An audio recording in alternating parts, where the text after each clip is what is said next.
The Election Commission of India's Special Intensive Revision (SIR), or electoral rolls, currently underway in 12 states and union territories, has raised serious constitutional and democratic concerns. The core issue lies not just in poor implementation but in the very methodology that shifts the burden of proof of citizenship and residency from the state to the voter. Under the SIR, electors are required to fill new enumeration forms and validate their identity against electoral rolls dating back to 2002 to 2005, a process that disproportionately affects vulnerable groups such as married women, migrants and those without documentary continuity. Evidence from Bihar, where this system was first implemented, shows that while electoral outcomes may not have drastically changed, the gender ratio of the electorate declined sharply, an indicator of potential structural disenfranchisement. Despite the ECI's claim that most forms have been delivered, voters across multiple states continue to struggle to obtain them, and confusion remains regarding required documentation for inclusion in the draft rolls expected next month. Although guidelines mandate that block-level officeers visit each household,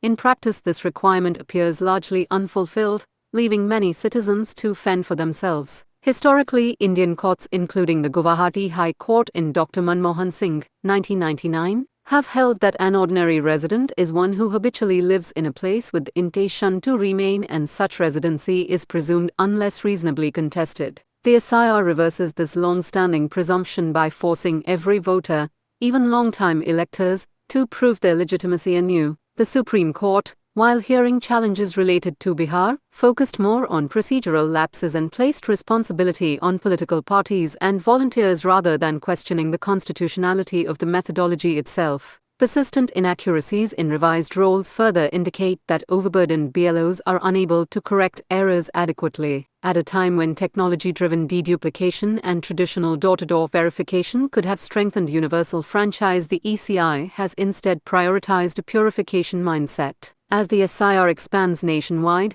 it becomes imperative for the judiciary to move beyond administrative oversight and fundamentally assess whether the process aligns with constitutional guarantees. Ultimately, the burden of maintaining accurate electoral rolls must rest with the state. Citizens should not be forced to repeatedly prove that they belong to rolls they have been part of for years.